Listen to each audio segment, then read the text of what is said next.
오늘은 우리가 어떻게 하겠느냐라는 제목으로 하나님의 말씀을 함께 나누겠습니다. 예수님께서 이 요한복음 11장을 통해서 죽은 나사로를 살리시는 이적을 행하셨죠. 저희가 잘 봤습니다. 먼저는 마르다를 만나서 대화를 하신 장면이 나왔었습니다. 주께서 여기 계셨더라면 내 오라버니가 죽지 아니하였겠습니다. 그때 예수님께서는 너의 오라버니가 다시 살아나리라 분명하게 선포하셨습니다. 마르다는 마지막 때라고 생각하고 마지막 날에는 저도 그렇게 다시 살아날 것을 알고 있습니다라고 자신이 아는 것에 기준하여 예수님과 대화를 했던 장면이 나오죠. 그때 예수님께서 해주신 유명한 말씀이 나는 부활이요 생명이니 나를 믿는 자는 죽어도 살겠고 무릇 살아서 나를 믿는 자는 영원히 죽지 아니하리라 라는 말씀을 선포하셨습니다. 우리의 가장 생각할 수 있는 비극과 우리가 감당할 수 없는 일이 죽음입니다. 그러나 그 죽음이 온다 할지라도 우리를 반드시 살리시는 분, 또 살아서 주님을 믿을 때 그 가운데에도 강력하게 역사하시는 분, 그러니 우리의 눈앞에 펼쳐지는 일들이 어떠한 불행이든 어떠한 어려움이 있든 그것과 상관없이 우리가 믿음을 가지고 앞으로 나아가기만 하면 예수님께서는 우리의 부활이요 생명이시니 강력하게 역사하신다라는 일을 분명하게 마르다에게 선포하셨습니다. 우리의 믿음의 길이 너무나 중요한 것이죠. 그리고 멀리 떨어지지 않은 곳에서 그 자매 마리아를 만나서도 똑같은 질문을 받습니다. 주께서 여기 계셨더라면, 주께서 계셨더라면 죽지 않았을 것입니다. 여전히 우리의 한계에 가지고 있죠. 이 정도 감정이어야, 이 정도 환경이 열려야 주님께서 계시는 것이다 라는 기준을 우리 나름대로 가지고 있을 수 있습니다. 그러나 예수님께서는 그때에도 나사로와도 함께 계셨던 것이죠. 그리고 지금은 그리스도의 영 성령께서 우리와 함께 하심으로 우리의 눈에는 함께 계시는 것처럼 보이지 않는다 할지라도 주님께서 우리와 함께 하신다라는 것, 우리의 시선을 좁혀 놓을 것이 아니라 우리가 느끼지 못하고 우리가 경험하지 못하는 것처럼 생각될 때라도 더 크신 우리 주께서 반드시 역사하신다라는 믿음을 가져야 합니다. 그러나 그것이 느껴지지 않고 보여지지 않을 때 때로는 마르다에게 설명하시기도 했지만 또 때로는 마리아와 함께 눈물을 흘리셨던 것처럼 우리에게 믿음을 더하시는 분이신 줄 믿습니다.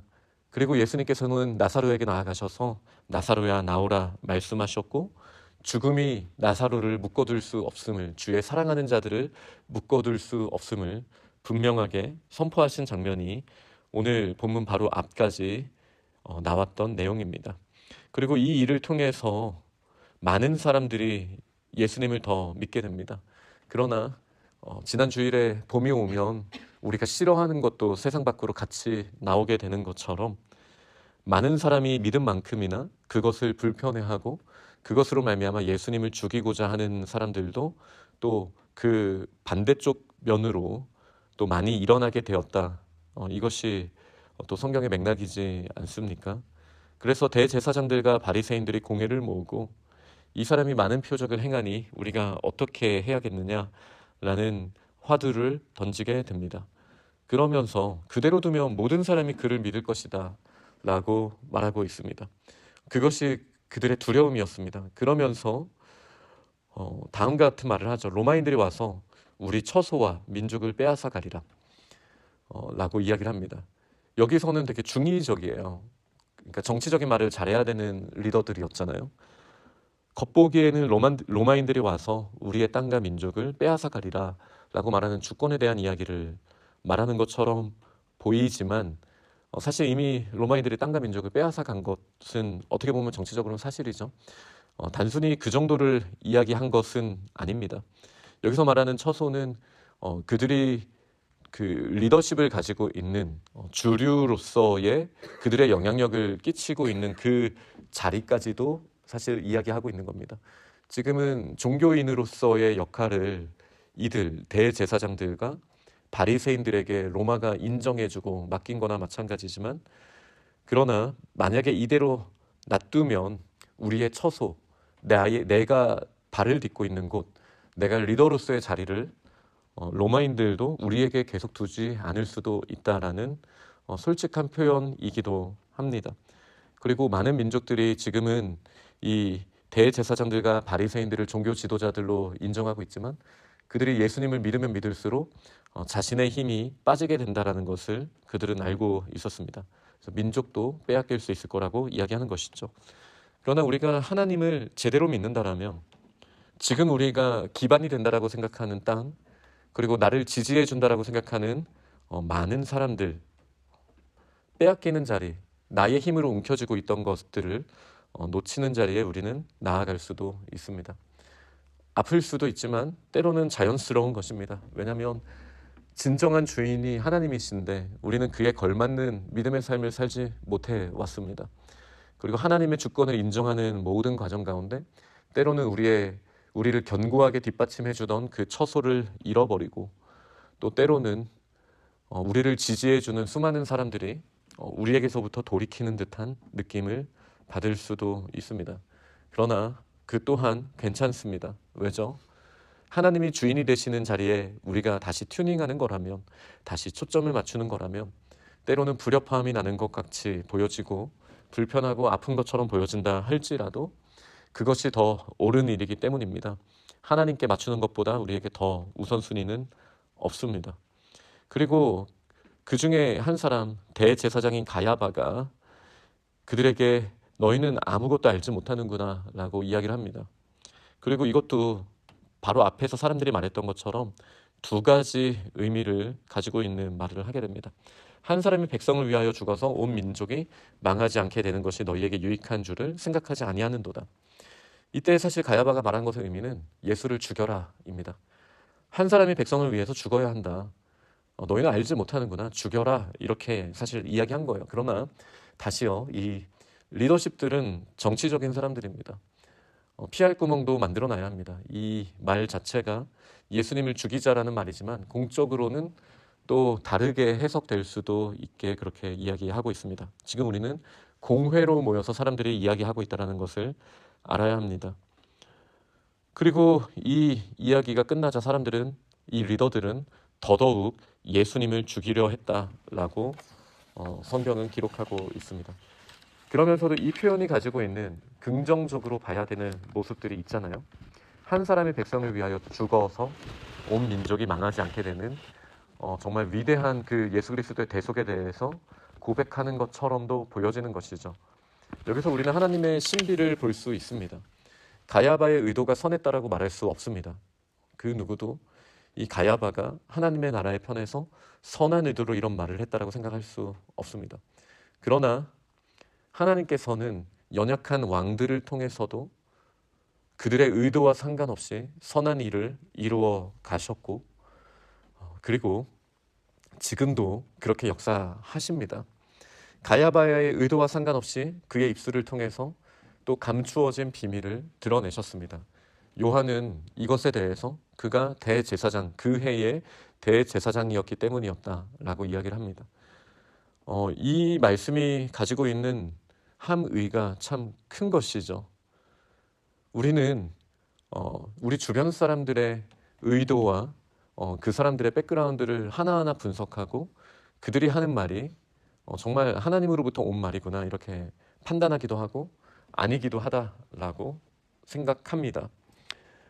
그러나 예수님 외에 그 누가 완전히 준비된 채로 자격 있는 모습으로 하나님의 말씀을 하나님의 뜻을 완전하게 드러낼 수 있겠습니까? 이것은 늘 말씀을 전해야 되는 목회자인 저뿐만 아니라 이 자리에 앉아서 기도의 자리를 지키는 모든 리더들에게 다 포함되는 일입니다. 우리가 대화하는 사람들 가운데 모든 사람들이 우리가 기대하고 꿈꾸는 것만큼 심지어 교회에서 만나든 가정에서 만나든 목회자이든 아주 귀한 리더십이든 상관없이 우리의 살아온 모습만큼 모든 것이 다 자격 있게 전달될 수는 없을 것입니다. 우리가 꿈꿔야 되는 건 맞습니다. 저도 늘 말씀을 전해야 되는 목회자로서 말씀대로 살아내기 위해 그 누구보다 노력해야 되는 것은 맞습니다. 그러나 그렇다고 해서 저의 모든 행위가 또 저의 모든 삶의 자치가, 저의 모든 의도가 하나님의 선한 것을 선한 말씀의 근거가 될 수는 없을 것입니다. 요한은 이 가야바의 말이 나쁜 의도라는 것은 분명히 알았지만, 그러나 그 말씀 가운데 하나님 나라의 진리가 있다는 것도 인정했습니다. 이런 모습이 지금 저희들에게도 필요할 것입니다. 그래야 하나님의 음성을 우리는 더 들을 수 있습니다. 때로는 하나님은 돌들을 통해서도 찬양케 하시는 분이십니다. 악한 므낫세 왕의 기도를 통해서도 우리는 기도의 진수를 볼 수 있습니다. 이 대제사장 가야바가 나쁜 의도로 말했다 할지라도 우리는 그 말 가운데 하나님 나라의 진리를 발견할 수 있습니다. 결국은 우리가 얼마나 거룩하냐, 우리가 얼마나 하나님의 말씀에 예민하게 반응하는가에 따라서 우리는 돌들을 통해서도 찬양케 하시는 하나님 나라의 역사를 보게 되는 것입니다. 우리가 어떻게 하겠느냐라는 오늘의 제목이죠. 이 질문을 우리는 늘 합니다. 그리고 나의 뜻을 찾거나 하나님의 뜻을 찾게 되는 것이죠. 저는 정말 간절히 원합니다. 우리 모두가 더욱더 거룩하여져서 우리의 모든 입술의 말들이 하나님께 연락될 만큼 정말 거룩의 열매가 맺혀지면 좋겠습니다. 그러나 너무 다른 사람들 또 나의 행위 자체에 초점을 맞추다 보면 우리가 낙담할 일들이 정말 많습니다. 어떻게 목회자가 저럴까? 어떻게 하나님을 사랑한다는 사람들이 저럴까라는 생각들이 우리 가운데 얼마든지 튀어나올 수 있습니다.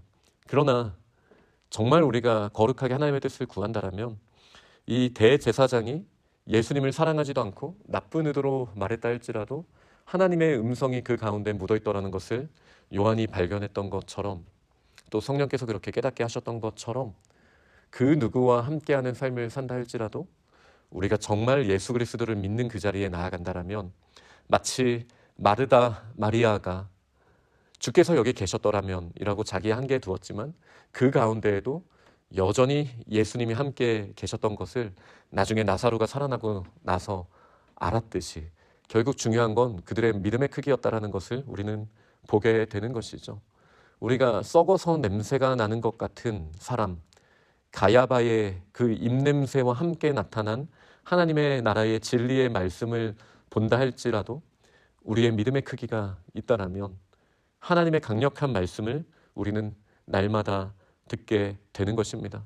그러니 우리가 어떻게 하겠느냐라는 이 질문에 저는 먼저 믿음의 크기를 키우고 우리의 눈에 보이는 것이 전부라고 생각할 것이 아니라 예수 그리스도를 바라보며 죽음 가운데에서도 영생을 맛보고 또 살아서 믿으면서도 영생을 누리는 그런 매일의 삶 가운데 충만하게 하시는 하나님 나라의 역사를 경험하는 귀한 믿음의 사람들이 다 되시기를 간절히 축원합니다. 아멘.